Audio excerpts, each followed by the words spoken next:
Hello everyone, welcome to Anubha study facts. आज हम guys 2019 दिसंबर में जो सीटेट का पेपर 2 हुआ था उसके हम चाइल्ड डेवलपमेंट एंड पेडागोजी के क्वेश्चंस को डिस्कस करेंगे। So let's get started. पहला क्वेश्चन है, नूर विद्यालय में अपना लंच बॉक्स लाना भूल गई तथा ये कहते हुए तान्या ने उसका लंच साझा करने के लिए कहा, तुम्हें आज अपना लंच मेरे साथ साझा करना चाहिए क्योंकि कल मैंने तुम्हारे साथ अपना लंच साझा किया था। तो गाइस इस क्वेश्चन से आप समझ होंगे टिट फॉर टैट वाली कंडीशन है कि भाई जैसा मैंने तुम्हारे लिए किया था वैसा ही तुम मेरे साथ करो। लॉरेंस कोलबर्ग का जो नैतिक विकास का सिद्धांत है उसके अनुसार नूर का जो कथन है वो किस अभिविन्यास पर आधारित है। ठीक है गाइस, अब आपको पता होगा कि जो लॉरेंस कोलबर्ग हैं उन्होंने कितने लेवल दिए हैं और कितनी स्टेजेस दी हैं। तो आपको पता होगा गाइस कितने लेवल दिए हैं, 3 लेवल दिए हैं और 6 स्टेजेस की बात की है। तो इसका आंसर क्या होगा, हम पढ़ते हैं। कानून एवं व्यवस्था पश्च परंपरागत, आज्ञा पालन पूर्व परंपरागत, अच्छा होना परंपरागत या फिर आदान प्रदान परंपरागत। तो गाइज आपको याद होगा हमने कोलबर्ग की थ्योरी चैनल पर की है। अगर अभी तक आपने नहीं देखे तो लिंक आपको डिस्क्रिप्शन बॉक्स में मिल जाएगी। सीडीपी या फिर चाइल्ड डेवलपमेंट एंड पेडागोजी के नाम से एक प्लेलिस्ट बनी हुई है, उसमें आप देखिएगा। ये है आदान प्रदान वाली स्टेज। ठीक, और अभिविन्यास कौन सा, मतलब यहाँ पर किस अवस्था की बात हो रही है, प्री कन्वेंशनल की हो रही है, कन्वेंशनल की हो रही है या फिर पोस्ट कन्वेंशनल की हो रही है। तो यहाँ पर परंपरागत की बात हो रही है। इसको एक बार हम इंग्लिश में भी देख लेते हैं। ऑप्शन को एक्सचेंज वाली बात हो रही है और ये कन्वेंशनल लेवल के अंतर्गत आता है क्योंकि मैंने तुम्हें कल अपना लंच कराया था तो आज तुम मुझे अपना लंच कराओ। टिट फॉर टैट वाली है, म्यूचुअल एक्सचेंज वाली है। नेक्स्ट क्वेश्चन की तरफ बढ़ जाते हैं गाइस। समाज में विभिन्न लिंगों के लिए उपयुक्त मानी जाने वाली प्रारूपिक विशेषताओं के बारे में जन सामान्य की जो अवधारणाएं हैं उनको आप क्या कहेंगे? जेंडर विभेदीकरण, जेंडर भूमिकाएं, जेंडर पहचान या फिर जेंडर रूढ़िवादिताएं। इंग्लिश में आप ऑप्शन देख सकते हैं guys. Gender discrimination, gender roles, gender identity या फिर जेंडर स्टीरियोटाइप। तो अगर आपने एक बार मेरी प्रीवियस वीडियोस देखी होंगी तो आपको पता होगा कि ये जेंडर स्टीरियोटाइप का उदाहरण है। क्या है? जेंडर रूढ़िबद्धताएं। जेंडर बायस क्या होता है? एक पक्ष की तरफ झुकाव होना, चाहे वो मेल की तरफ हो चाहे फीमेल की तरफ हो। और जेंडर रूढ़िबद्धताएं क्या है? जो पुराने जमाने से जो चली आ रही होती है रूढ़िबद्धताएं कि जो महिलाएं होंगी वो घर का ही खाना बनाएंगी या घर का ही काम करेंगी, वो बाहर का काम नहीं कर सकती, और जो मेल हैं वो घर का काम नहीं करेंगे, बाहर का ही काम करेंगे। तो ये जो रूढ़िबद्धताएं हैं स्टीरियोटाइप कहते हैं। नेक्स्ट क्वेश्चन की तरफ बढ़ जाते हैं। हाल ही में पाठ्यचर्या में ऐसी कहानियों को शामिल करने के लिए विवेकशील प्रयास किया गया जिसमें पिता घर के कार्यों में लगा रहता है और माता साहसी गतिविधियों को करती हैं। ये कदम किस लिए महत्वपूर्ण है? जेंडर पक्षपात को सशक्त बनाता है, जेंडर रूढ़िवादिता को समाप्त करता है, जेंडर स्थिरता को प्रोत्साहित करता है या फिर जेंडर विभेदीकरण को बढ़ाता है। तो गाइस जब कभी ऐसा है कि जो पिताजी हैं वो घर के काम में लगे हुए और जो माताजी हैं वो साहसी गतिविधियां कर रही हैं, इसका मतलब जो रूढ़िबद्धताएं चली आ रही थी उनको समाप्त करने की कोशिश दिखाई जा रही है। तो जेंडर पक्षपात सशक्त बनाता है, ये नहीं होगा। जेंडर स्थिरता को प्रोत्साहित करना, बिल्कुल नहीं। जेंडर विभेदीकरण को बढ़ा रहा है, बिल्कुल नहीं। ये क्या कर रहा है? जो जेंडर रूढ़िबद्धताएं हैं उनको समाप्त करने की कोशिश कर रहा है। इंग्लिश में देख लेते हैं। It aim to eliminate gender stereotype. ये कोशिश कर रहा है कि जो जेंडर रूढ़िबद्धताएं बन गई थी वो क्या हो जाएं? समाप्त हो जाएं। ठीक, नेक्स्ट क्वेश्चन की तरफ बढ़ जाते हैं। वाइगोत्स्की के अनुसार जब एक बच्चे के निष्पादन के वर्तमान स्तर को सहयोग द्वारा विस्तारित किया जाता है तो क्या कहते हैं उसे? वाइगोत्स्की के अनुसार जब एक वयस्क बच्चे के निष्पादन के वर्तमान स्तर को सहयोग द्वारा विस्तारित किया जाता है तो वो क्या है? खोजपूर्ण अधिगम, समीपस्थ विकास का क्षेत्र, ढांचा या फिर अंतः व्यक्ति निष्ठता, discovery learning, zone of proximal development, scaffolding या फिर इंटर सब्जेक्टिविटी। तो गाइस क्या है, ये एक स्कैफोल्डिंग है, मचान है, ढांचा है। स्कैफोल्डिंग क्या होता है, temporary structure of help. Temporary structure of help क्या कहलाता है, स्कैफोल्डिंग कहलाता है। अब हम जोन ऑफ प्रॉक्सिमल डेवलपमेंट को भी समझ लेते हैं। वाइगोत्स्की की थ्योरी में मैंने आपको पूरा डिटेल में सब कुछ बताया, अगर आपने नहीं देखी है तो देखिएगा गाइस, चैनल पर अपलोडेड है। अब जोन ऑफ प्रॉक्सिमल डेवलपमेंट क्या होता है, थोड़ा सा हम इसको समझ लेते हैं। देखिए यहाँ पर जैसे ये बच्चा है, यहाँ पर ये बच्चा है और ये क्या, यहाँ तक इसका ये केंद्र, मतलब यहाँ तक इसका ये पूरा काम कर सकता है बच्चा खुद से। ये जो ये क्षेत्र दिख रहा है यहाँ तक क्या है, बच्चा खुद से काम कर सकता है।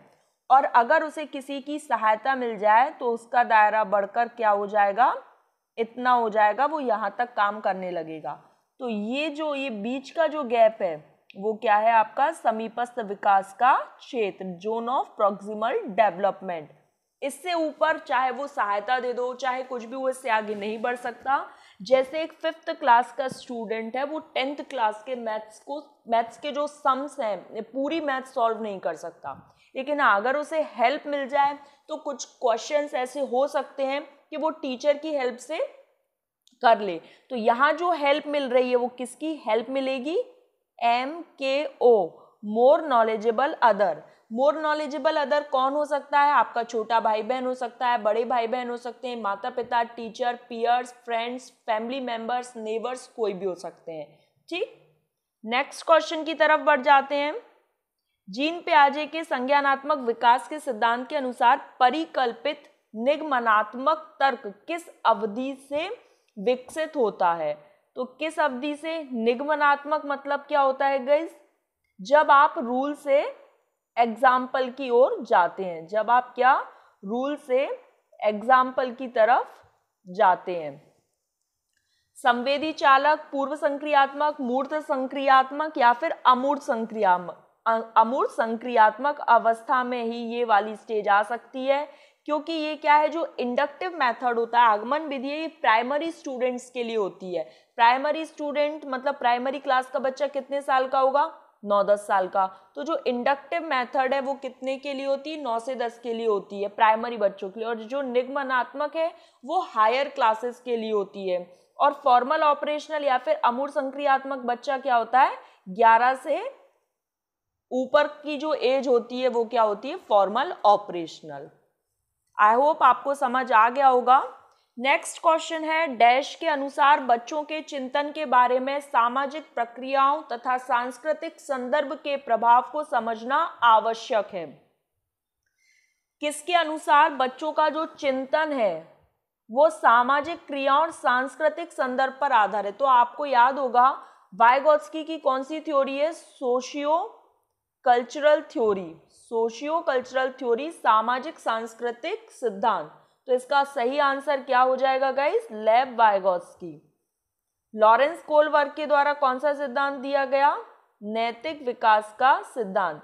जीन पियाजे के द्वारा संज्ञानात्मक सिद्धांत। ठीक, एल्बर्ट बेंड्यूरा के द्वारा सोशल लर्निंग थ्योरी दी गई। एल्बर्ट बेंड्यूरा के द्वारा क्या, SLT, सोशल लर्निंग थ्योरी दी गई। चलिए नेक्स्ट क्वेश्चन की तरफ बढ़ जाते हैं। पियाजे के संज्ञानात्मक विकास के सिद्धांत से मतलब हमें ये पता चल रहा है कि जो पियाजे का सिद्धांत है वो कौन सा है, संज्ञानात्मक विकास का सिद्धांत। इस तरीके से आप चीजें समझ सकते हैं। निहितार्थ निकालते हुए ग्रेड 6 to 8 के शिक्षक को अपनी कक्षा में क्या करना चाहिए, तार्किक बहस के प्रयोग को हतोत्साहित करना चाहिए। जब भी कभी बात आ जाए कि बच्चा लॉजिक चीजें लगा रहा है, चाहे फिर उसे डिबेट करनी पड़े, वो करेगा। ऐसी समस्याएं प्रस्तुत करनी चाहिए जिसमें तर्क आधारित समाधान की आवश्यकता हो। तो गाइस एक चीज है, जब भी आपको लॉजिक चीजें दिख जाएं, लॉजिक, तो वो एक पॉजिटिव होगा। लेकिन अगर आप उसे हतोत्साहित कर रहे हैं तो ये नहीं होगा, क्योंकि कभी भी क्या होता है, बच्चा चीजें लॉजिक लगा रहा है, डिबेट करेगा, अच्छी बात है। ऐसी समस्याएं प्रस्तुत करनी चाहिए जिसमें तर्क आधारित समाधान की आवश्यकता हो। ये हमें बिल्कुल सही दिख रहा है। एक अवधारणा को पढ़ाने के लिए केवल मूर्त सामग्रियों का प्रयोग करें, ऐसा नहीं है। कभी कभी कोई चीज आइडियाज में भी होती है, कल्पना में भी होती है, तो ऐसा नहीं है कि केवल आप मूर्त सामग्रियों से ही पढ़ाएंगे। नेक्स्ट ऑप्शन और देख लेते हैं, केवल निर्धारित पाठ्यक्रम पर निर्भर रहना। तो ये कभी नहीं होना चाहिए कि बस ये आज सोच लिया भाई इतना इतना सिलेबस है, हम इतने टाइम में कंप्लीट कर देंगे और ये सब हो जाएगा, ऐसा कभी नहीं होगा। तो क्वेश्चन हमसे क्या पूछा गया था कि 6 to 8 के अगर आप टीचर हैं तो आप क्या करेंगे, आप ऐसी समस्याएं प्रस्तुत करेंगे जिसमें कि तर्क आधारित समाधान की आवश्यकता होती है। हमारा सेकंड ऑप्शन करेक्ट हो जाएगा। नेक्स्ट क्वेश्चन की तरफ बढ़ जाते हैं। हॉवर्ड गार्डनर का जो बहुबुद्धि सिद्धांत है गाइस, अगर आपने नहीं देखा है तो ये भी चैनल पर अपलोड है, प्लीज जाकर देखिए, क्योंकि ये most important theory of intelligence के अंतर्गत आती है। इसमें 8 बुद्धि के बारे में इन्होंने मतलब अलग अलग बुद्धि के बारे में बताया। किसी में किसी प्रकार की बुद्धि होती है, किसी में किसी प्रकार की। मतलब यहाँ पर जो हॉवर्ड गार्डनर की थ्योरी है गाइस, हमेशा क्वेश्चन आता है इससे, तो प्लीज जरूर देख लीजिएगा अगर अभी तक नहीं देखी है तो। हॉवर्ड गार्डनर के बहुबुद्धि सिद्धांत के अनुसार तार्किक गणती है, मतलब लॉजिकल मैथमेटिकल वाली जो बुद्धि है उस व्यक्ति की क्या विशेषताएं होंगी। ध्वनि ताल, ये तो म्यूजिकल इंटेलिजेंस वाले व्यक्ति की होगी, तो ये कैंसिल हो गया। सेकंड है दृश्य स्थानिक, ये स्पेशियल इंटेलिजेंस वाली होगी, तो ये भी कैंसिल हो गया। और ऑप्शन देख लेते हैं, संगीत में अभिव्यक्तियों की आवाज ताल, ये भी फिर म्यूजिक हो गया, म्यूजिकल इंटेलिजेंस हो गई। पैटर्न को खोजने की एवं तर्क की लंबी श्रृंखला को हल करने की क्षमता और संवेदनशीलता, ये होती है लॉजिको मैथमेटिकल वाली व्यक्तियों में। नेक्स्ट क्वेश्चन की तरफ बढ़ जाते हैं। वह प्रक्रिया जिसके द्वारा बच्चे आदतों, कौशलों, मूल्यों तथा अभिप्रेरणा को विकसित करते हैं और जो उन्हें समाज का जिम्मेदार एवं क्रियाशील सदस्य बनाती है। तो समाज का जिम्मेदार और क्रियाशील सदस्य कौन बनाएगी? समाजीकरण की प्रक्रिया, सोशलाइजेशन। तो हमारा फर्स्ट ऑप्शन करेक्ट हो जाएगा। गाइज अगर आपने सोशलाइजेशन की भी थ्योरी नहीं देखी तो वो भी चैनल पर अपलोड है, प्लीज जाकर देखिएगा, क्योंकि ये कुछ ऐसे टॉपिक हैं, स्पेसिफिक टॉपिक हैं जहाँ से क्वेश्चन हमेशा बनते हैं। मानव विकास के संदर्भ में आनुवांशिकता तथा पर्यावरण की भूमिका के बारे में आप क्या कहेंगे? व्यक्तिगत भिन्नताओं का एकमात्र कारण आनुवांशिकता है, तो केवल आनुवांशिकता है, ऐसा नहीं है। क्यों? क्योंकि हमने पढ़ा है कि जो डेवलपमेंट होता है वो हेरिडिटी और एनवायरनमेंट का प्रोडक्ट होता है। ये बात किसने कही थी? वुडवर्थ ने। किसने कही थी गाइस? वुडवर्थ ने। याद रखिएगा, प्रोडक्ट होता है, ये वाला साइन याद रखना है आपको। तो ये जो फर्स्ट ऑप्शन है ये तो कैंसिल हो गया। सेकंड क्वेश्चन ऑप्शन की तरफ बढ़ते हैं। परिवेशीय प्रभाव पूर्ण रूप से एक व्यक्ति के विकास, तो परिवेशीय मतलब एनवायरनमेंट, तो ये भी कैंसिल हो गया। मानव विकास को ना तो आनुवांशिकता और ना ही पर्यावरण प्रभावित करते हैं, तो ऐसा तो कभी हो ही नहीं सकता। फिर है आनुवांशिकता एवं पर्यावरण दोनों एक जटिल पारस्परिक क्रिया के रूप में मानव के विकास को प्रभावित करते हैं। हमारा सही ऑप्शन यही है। क्यों? क्योंकि जो गर्भाधान के समय एक बच्चे को उसके पेरेंट्स से जो जीन्स ट्रांसफर होते हैं वो क्या है? आनुवांशिकता होती है, और जिस परिवेश में उसकी अपब्रिंगिंग होती है, पालन पोषण होता है, वो पर्यावरण कहलाता है। और इन दोनों का गुणनफल ही क्या होता है? डेवलपमेंट कहलाता है। आई होप आप लोग समझ रहे होंगे और सेशन पसंद आ रहा है गाइस, तो प्लीज लाइक कीजिएगा। नेक्स्ट क्वेश्चन है, एक प्रगतिशील कक्षा में क्या होता है? विद्यार्थी के द्वारा ज्ञान की रचना की जाती है, संरचना की जाती है, बिल्कुल सही है। विद्यार्थी के द्वारा निष्क्रिय रूप से ज्ञान प्राप्त किया जाता है, तो ऐसा नहीं है, बल्कि जो बच्चा है वो कैसा होता है? एक्टिव लर्नर होता है। बच्चा कैसा होता है? एक्टिव लर्नर होता है। प्रोग्रेसिव एजुकेशन के बारे में किसने बात कही है गाइस? तो जॉन डुई ने। प्रोग्रेसिव एजुकेशन के बारे में किसने बात कही है? जॉन डुई ने। ठीक, फिर ये हमारा सेकंड ऑप्शन तो कैंसिल हो गया। थर्ड ऑप्शन की तरफ चलते हैं। विद्यार्थी के द्वारा ज्ञान को उसी रूप में दोहराया जाता है, तो ऐसा नहीं है। क्यों? क्योंकि उनके खुद के भी कुछ थॉट्स होते हैं, तो ऐसा नहीं है कि जो टीचर ने पढ़ा दिया और बच्चा बस उसी को एज इट इज रिपीट कर देगा, तो ये भी कैंसिल हो गया, ये भी कैंसिल हो गया। फिर है शिक्षक के निर्देशों के अनुसार विद्यार्थी के द्वारा ज्ञान का अनुसरण। केवल ऐसा नहीं होगा कि शिक्षक भाई निर्देश दे दे, इंस्ट्रक्शन दे दे और जो विद्यार्थी है वो उस चीज को अनुस्मरण कर ले, मतलब एज इट इज रट ले। जहां पर भी रट्टाफिकेशन, रोट, मेमोराइजिंग ऐसी सब बातें आएंगी उन ऑप्शंस को हम कैंसिल करेंगे। हमारा फर्स्ट ऑप्शन बिल्कुल सही है कि जो प्रगतिशील कक्षा है, प्रोग्रेसिव एजुकेशन के द्वारा जो बात की जाती है कि बच्चा क्या है, एक्टिव लर्नर होता है, hands on experience, hands on activity करता है, चीज़ों को समझने की कोशिश करता है, तो विद्यार्थी के द्वारा ज्ञान की संरचना की जाती है। फर्स्ट ऑप्शन बिल्कुल करेक्ट हो जाएगा। आई होप आप लोगों को समझ आ गया होगा। नेक्स्ट क्वेश्चन की तरफ बढ़ जाते हैं। सतत एवं समग्र मूल्यांकन, कॉन्टिन्यूअस एवं कॉम्प्रहेंसिव इवैल्यूएशन में क्या शामिल होता है? केवल संरचनात्मक आकलन, केवल संकलनात्मक आकलन, ना तो संरचनात्मक ना ही संकलनात्मक, तो ये तीनों ऑप्शन कैंसिल हो जाएंगे। विविध प्रकार की रणनीतियों का प्रयोग करते हुए दोनों संरचनात्मक एवं संकलनात्मक आकलन का प्रयोग करना, ये हमारा ऑप्शन बिल्कुल सही हो जाएगा। ठीक, इसको हम थोड़ा सा इंग्लिश में भी देख लेते हैं। कॉन्टिन्यूअस एवं कॉम्प्रहेंसिव जो इवैल्यूएशन है उसके अंतर्गत क्या आता है? बोथ फॉर्मेटिव एवं summative assessment using a wide variety of strategy. Formative assessment क्या होता है गाइस? हमेशा फीडबैक के लिए होता है, याद रखिएगा, एज इट इज क्वेश्चन पूछा गया है।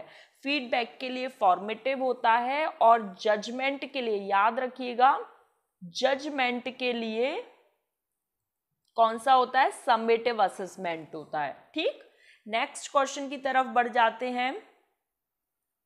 आपकी कक्षा के एक विद्यार्थी को विभिन्न स्रोतों से बार बार ये बताया गया है कि उसके सामाजिक वर्ग के लोग शैक्षिक क्षेत्र में निम्न स्तरीय प्रदर्शन करते हैं। इस रूढ़िवादिता एवं परिणामिक रूढ़िवादी अंशका के प्रभाव को कम करने के लिए एक शिक्षक को क्या पहल करनी चाहिए? फर्स्ट क्वेश्चन है, इस प्रकार के सरोकारों को अनदेखा कर देना चाहिए। विभिन्न सामाजिक वर्गों के विद्यार्थियों के बीच प्रतियोगिता आयोजित कर देनी चाहिए। तो कभी भी कंपटीशन किसी चीज का हल नहीं होता है। ठीक, नेक्स्ट है, विद्यार्थी से पढ़ाई छोड़कर किसी अन्य क्षेत्र में शामिल होने के लिए सलाह देनी चाहिए। ऐसा बिल्कुल नहीं है कि भाई आप कह दो कि तुम तो पढ़ाई छोड़ दो।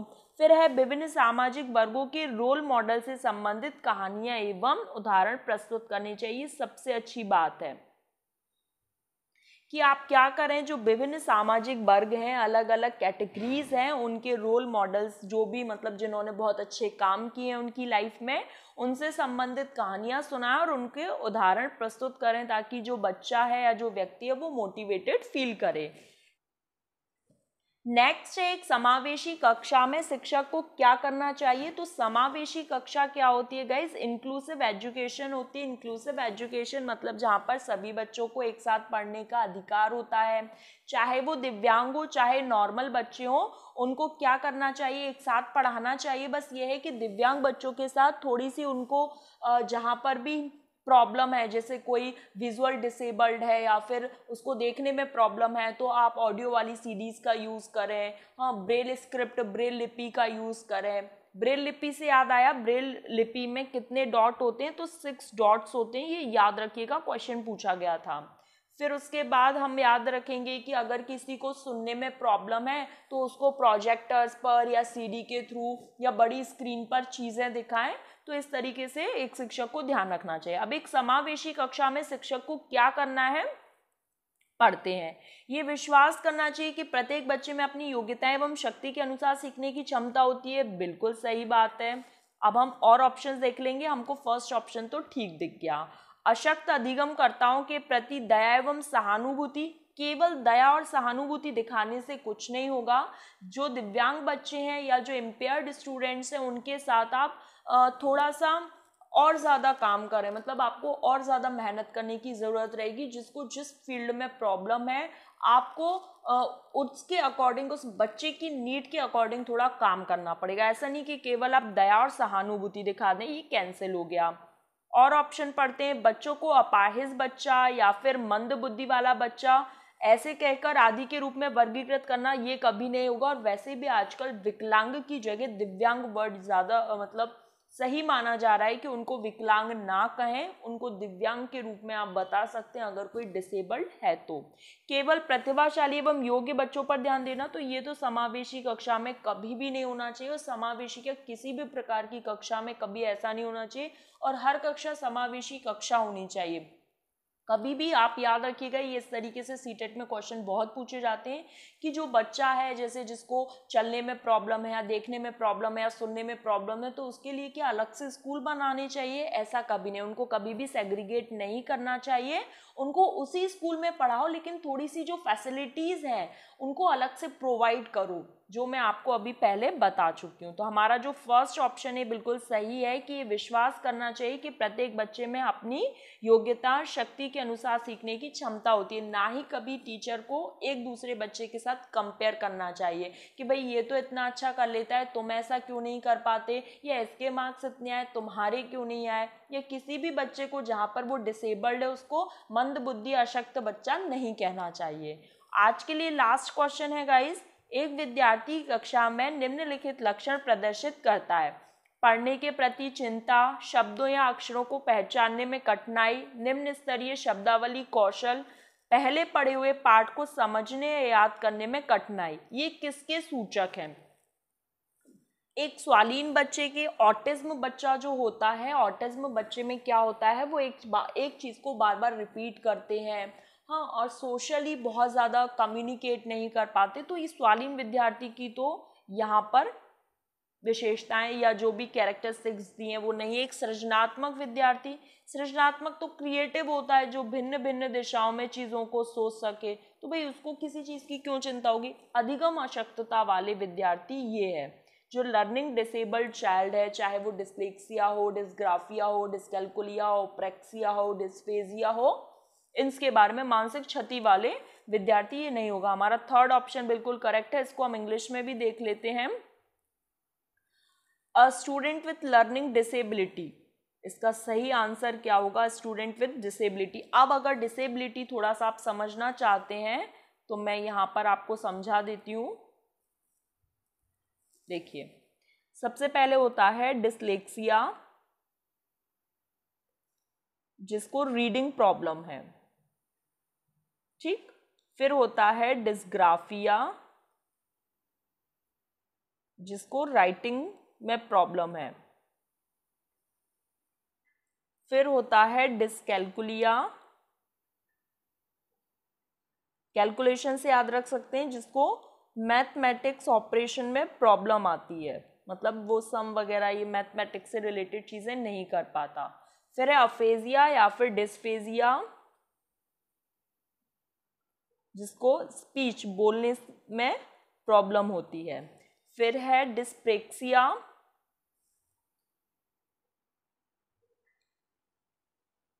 जैसे मोटर स्किल में प्रॉब्लम आना, अपनी शू लेस नहीं लगा पाता है, अपने शर्ट के बटन नहीं लगा पाता है, तो इस तरीके से जो प्रॉब्लम आती हैं वो इसके अंतर्गत आती हैं। तो गाइज यहाँ पर हमने अपने 15 क्वेश्चंस को सॉल्व कर लिया है। ये 2019 का पेपर था, दिसंबर का पेपर सेकंड, याद रखिएगा पेपर सेकंड था। और हम नेक्स्ट 15 क्वेश्चन को अपने नेक्स्ट सेशन में डिस्कस करेंगे। वीडियो पसंद आएगा इस तो प्लीज़ लाइक करना, अपने फ्रेंड्स के साथ शेयर करना जो लोग सीटेट, एमपीटेट, यूपीटेट या फिर किसी भी अदर टीचिंग एग्जाम्स की तैयारी कर रहे हैं। और अगर आप चैनल पर पहली बार आएँ तो चैनल को सब्सक्राइब कीजिएगा। उससे क्या है, जब भी मैं न्यू वीडियो अपलोड करूँगी तो उसका नोटिफिकेशन आप लोगों के पास पहुँच जाएगा। Thanks for watching this video.